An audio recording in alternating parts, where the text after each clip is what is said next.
This was the game England had to win. Seaman's save kept that possibility alive when Craig Brown's team had a wonderful opportunity to equalise following Shearer's opening goal. But when the celebrations die down and the analysis takes place, there will be talk of a changeover at half-time that altered the mood of the team and the afternoon completely. There'll be moments when the Scots thought they might have done something, especially with the penalty. And another fine save from Seaman as well, from Gordon Jury. But this is the moment they'll talk about, when Gascoigne jinked through as of old and stamped his indelible mark on Euro 96. And that result puts England at the top of Group A on goals scored. They need only a draw against Holland on Tuesday night to stay at Wembley in the quarter-final as group winners. Scotland must beat Switzerland and hope England beat Holland to stand any chance of reaching the last 8. Let's hear now from both camps, starting with England and their reaction to today's victory. It's quite simple, Terry, one to ask you about. Paul Gascoigne's goal. That's as good as anything you see. And if that was Maradona or Pelé, we'd all be saying, like, that is the goal that is incredible. This man is a genius. But I expect they'll still stick it to him because I think people are ignorant about the game. We should appreciate talent like that. Well, I think it would be a nice idea to do that. He enjoyed the celebrating afterwards too. Well, it relieved a lot of pressure off him. The boy he's been first class. It's just incredible to see the way he's been treated, and the rest of the players. How do you assess England's performance overall today? Great result. Great result, first and foremost. If he said I had said that before the game, then we would have said yes. The first half wasn't too clever. But having said that, there wasn't a lot of chances created. I think 1 or 2 half chances from ourselves and from Scotland. But neither keeper had really a save to make. And the second half, the manager has made 1 or 2 tactical decisions. Took Stuart Pearce off and put Jamie Redknapp on, and moved the midfield around a little bit, and it's worked. And as I said, we went from strength to strength and onwards.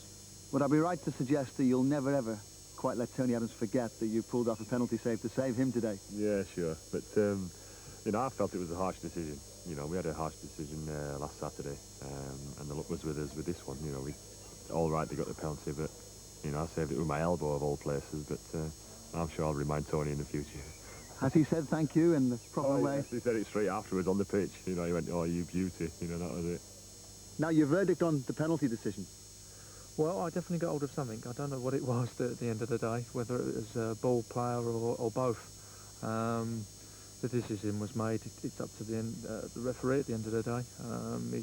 He's give the penalty. They don't change their mind. It's no good arguing. So I got on with it, and fortunately for me, Dave Seaman's pulled out a great save for us. Momentarily, did your heart sink after what happened against Switzerland? Yeah, it was. You know, the writing was on the wall again for us. You know, we thought. I certainly thought that. You know, here comes another Switzerland job, 1-1. Oh dear. You know, I thought like opening the ground up and me sinking into it, but. Fortunately for me, like I say, Dave Seaman's actually pulled this one off. When it hit my elbow, I didn't know where it had gone. You know, I knew it hit my elbow solidly, and I looked back and I could see like the net and the ball, and then I realised that the ball was on the other side of the net. You know, so you know I was a bit overjoyed, but then I realised that we've got a corner to protect, and it's no use like being overjoyed and everything, then rushing out for a ball that's not yours. And fortunately, it went out for a goal kick, and then straight from the goal kick we scored more or less. Now, it's being suggested that just before Gary McAllister took his kick, the ball moved slightly. Yeah, definitely. Yeah, no doubt about it. You know, as he ran up, he was about, it must have been 2 or 3 feet away, and he just started rolling to the left, and then he struck it, but he still struck it well. You know, and fortunately for me, it hit my elbow, which is a bony part of my body, and it just, you know, ricocheted everywhere. Is that 40,000 Englishmen actually trying to blow the thing away, do you think? Yeah, I think so, yeah. You know, and a few Scotsmen trying to suck it into the net. I think you better be careful. People will start expecting you to score in every international. I don't want to push myself too hard in friendlies. That's the only problem. I mean, a tremendous cross today from Gary Neville. I mean, I've lived on that for 4 or 5 years in the Premier League now, and really, it was a simple finish at the end of a tremendous move. I think the boys have got themselves in front today, and they deserved the win over the 90 minutes. But let's keep our feet on the ground and say we've still got another game to come. And it's a tough one too. very tough. You don't get much tougher than playing Holland, so we've got to get ourselves right. Definitely the media will probably get carried away with articles, and the next couple of days will be the best thing. We're going to win it easy and everything else. We know that's not the case. It's going to be hard for us. It's going to be tough. There's some excellent teams in the competition. We think we've got a bit more to offer. And we're going to work on it Monday, Tuesday and go out against the Dutch and try and win another game. Very positive England camp tonight. Why not? I mean, why shouldn't it be? I mean, if you had asked us before the tournament, after 2 games, we'd be standing at the top of the group, and we would have settled for that. And this is no different now. But as I said, we mustn't get carried away. We've not qualified yet. But it would take a strange case of events for us to not to qualify. But we're confident and we're pleased with today's result, and we're looking forward to Tuesday now. Did you enjoy the occasion? The atmosphere was quite phenomenal. I loved it. I mean, we've been quite relaxed all week. We've been looking forward to it. And I must say, Craig Brown and the Scottish players have been first class, and we won today. They've played really well, and the man is a star. I think Craig Brown's a good guy. Clearly there were conflicting emotions in the Scotland camp. I'll be talking to Craig Brown, a good guy, in a moment. But first, let's hear from some of the players.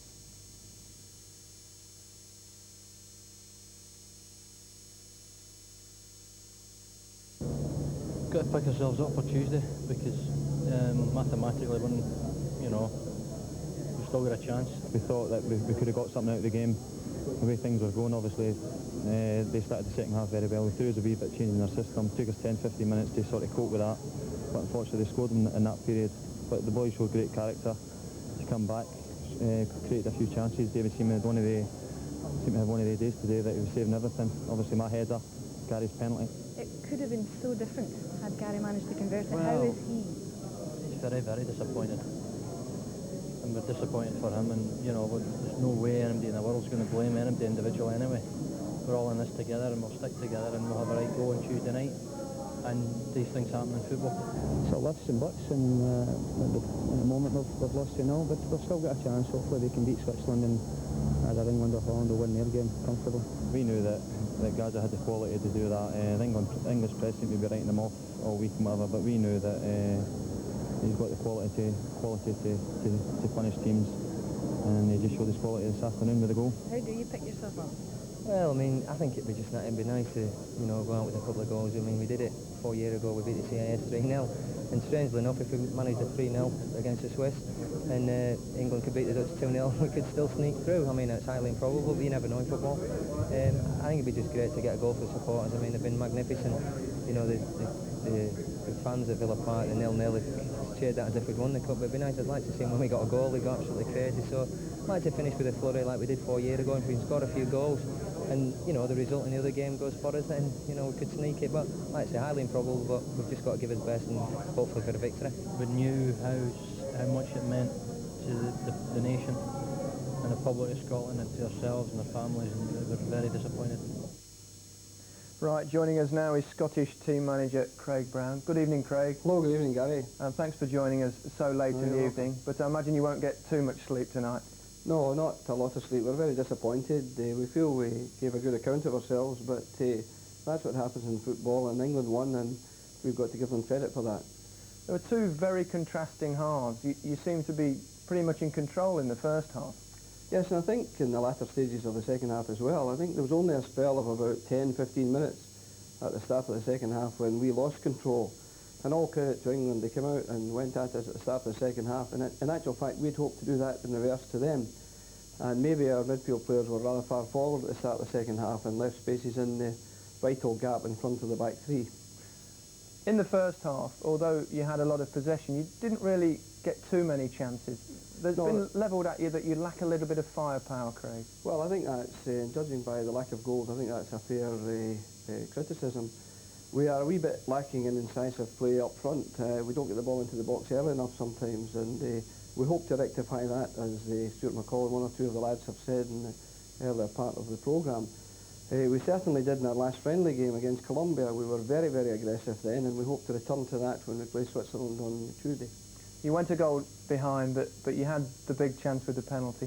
Yeah, I think we must get great credit for fighting back. There was, a big crowd against us. We were away from home virtually. We had a terrific support. The small number, the 8,000 or 9,000 Scottish fans were great. But when you go a goal behind at Wembley and everyone gets behind England, I thought our players did remarkably well to fight their way back into the game. And of course, had we scored with a penalty, and I think I was very, very sorry for Gary McAllister, who I think quite clearly was our best player and has been for a couple of years. For Gary to fail was a great disappointment to him and to all of us, but no criticism of him, I can assure you. Had we scored, I'm sure it would have been at least a draw, and maybe we would have gone on to win the game, because there's a big morale boost when you score, and of course the reverse when you fail to score. That's right, but England went down the other end of the field, and a player you know all about, you've seen a lot of them in Scotland this year, scored a fantastic goal. Yeah, a fantastic goal, there's no question. When the ball gets near Gaza, you know, I heard the England bench asking him if he was all right midway through the second half, and I thought, well, he'll be all right if the ball comes near him, and he certainly proved that, unfortunately for us. And now you've got the job of raising the team, Craig. Can you restore morale sufficiently enough to qualify? I mean, well, it's out of your hands in many ways. Well, I hope we can, because we might not qualify, but certainly we want to go out with a flourish, and we'll do all we can. While it's mathematically possible, we'll be competing, I can assure you, and we'll be playing at Villa Park on Tuesday, giving everything for Scotland and for our great fans. We did it, as Stuart McCall said, against the CIS in Sweden 3 years ago. We lost 2-0, then we won 3-0. And if we can do that, who knows, we may get a favour from England on Tuesday. You've got to find some goals from somewhere though, Craig. Yes, I'm afraid we have to, but we'll be doing that. As always, we're trying to practice finishing, crossing and finishing and shooting.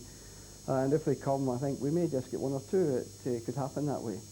Okay, Craig, thanks very much for talking to us this evening, and the best of luck on Tuesday. Thank you.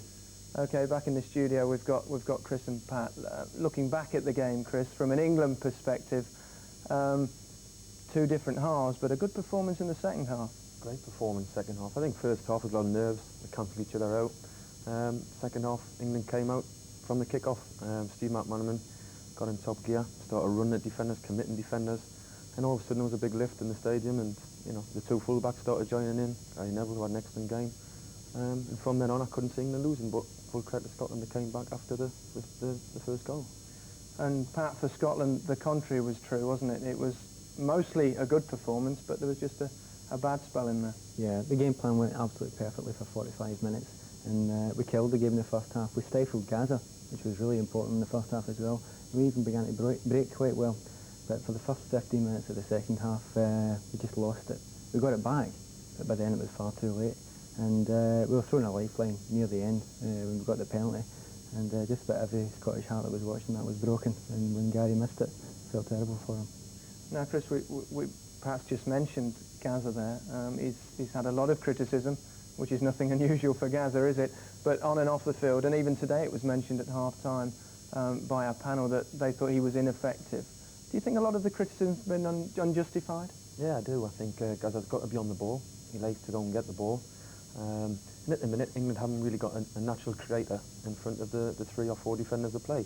So Gaza does go back there to get it. And he can't be in two places at once. They want him in the box, but we also want him on the ball. And I think that changed today when Jamie Redknapp came on. I thought he helped him a lot. And he has a couple of incidents with Gaza, first half. He's went deep. And if you look at all England players around him, they're all standard man on him. Gaza's looking for options, and he's got none on. Eventually gives it to Stuart Pearce. Here's another one, he's got a ball to Mount Shearer. Looking to play a quick 1-2, but again, because Mount Shearer's given the ball, you know, he's got no options. He's got defenders to close him down well and broke on him. This is Gaza, going about his fitness, he gets tired. This is the last 5 minutes of the game. It's great stint, skips past 2 challenges, 3, plays a great ball up the lane. It's Mount Shearer. But this is Gaza at his best. In the last 30 yards. Shapes up, he's going to kick the volley to his left. Great skill, great balance. And a lot of players would have took that on, controlled it, but that is Gaza. And Terry Sheringham does very well, and Darren does well to spot him. But when he's in this position, there's no doubt for me that people say he's not the player he was in 1980. I think that's rubbish. I think he still is a great player, and I think we're going to do well. I mean, he's actually scored the goal, he's run straight into his dentist chair. I can show people that's water going in his mouth. I would hope so. He seemed to quite enjoy this moment, didn't he? Yeah, I don't think Gary Neville will. Look, pulling his hair out. In the morning, I think they'll have a few bumps. But he just showed you, he loves it. He loves the game, big heart, and really pleased for him. He's a different player, though, in some ways from what he was before the injuries. He's matured on the field anyway. He doesn't go flying around trying to beat 9 players. He doesn't give the ball away. If people actually analyse Gaza, he very rarely gives the ball away. And that's what you need in international football. And when he gets in the last third, like that, he's frightening. But he needs players around him that can pass him the ball. Well, you don't admit Gaza, you've got to think, I'll give him an option. And I think that's what he's lacking at the minute. OK, Pat, we've mentioned Scotland. It went wrong in that 15 minutes after half-time, but where? Yeah. Well, the ball wasn't sticking up front. We were hitting it up quite early, and Craig Brown was aware of this originally from the Dutch game, and he tried to do something about it. In this clip, Andy Gorham, the ball comes to him, and instead of taking his time and relaxing, he just pumps it away aimlessly. He'll float it down there. But we're giving away possession quite easily there, too simply. And we look a little bit undisciplined. We're all spread out there, a wee bit stretched. And as we come forward, unlike the rest of the game, we're off them. And unlike the rest of the qualifying games, and Steve McMahon will get plenty of time to run and have a shot. On this occasion, I've marked Tommy Boyd off here, and unlike him, he's a bit undisciplined here as well. And his concentration wavers, and Teddy Sheringham given an open goal, and he probably should have been given a should have scored, actually. We've referred to it a couple of times previously, but the big turning point has to be the penalty, doesn't it? Yeah, it was actually a great move for the penalty kick. We see Gary McAllister getting the ball at the start, and he shows great vision when he comes on in the ball. Brings Stuart McCall, who ran tirelessly all the way through the game. He plays a great ball into the middle, and it was a definite penalty as far as I was concerned, but the Englishman around me didn't disagree. Neither of you. Oh, we'll give you that one. We had a definite draw in our hands here. And the whole game and our whole championship rested on this. Keeper may have moved, ball may have moved, and then Gary Neville, he was probably in the box as well, but we're clutching at straws, I think, here. It was a good save, and I just felt really sorry for Gary McAllister. The downside of that was David Seaman had to get a kiss off Tony Adam. Yeah, it's donkey breath, probably. That's a bit unfair. Apologies, Tony, for that one. But Gary McAllister's missed a penalty. I can't think of anyone around here that knows what that's like. Well, I don't know, me, but I know he feels it's absolutely frightening, and his best probably thing now is to emigrate. But no, he's a good pro, and he's very experienced, and I don't think that'll affect him. It will for the next couple of months, but once the season starts, as I say, he's a good pro, and I think he'll just get on with it and forget it. It's a big game, but it's hard for him. Okay. We're going to leave England and Scotland now and focus on 2 other nations that share a border. At Elland Road this evening, France played Spain. Our commentator for this vital Group B match is Tony Gubber. It's a sellout crowd at Elland Road for what has always looked the most attractive fixture in Group B.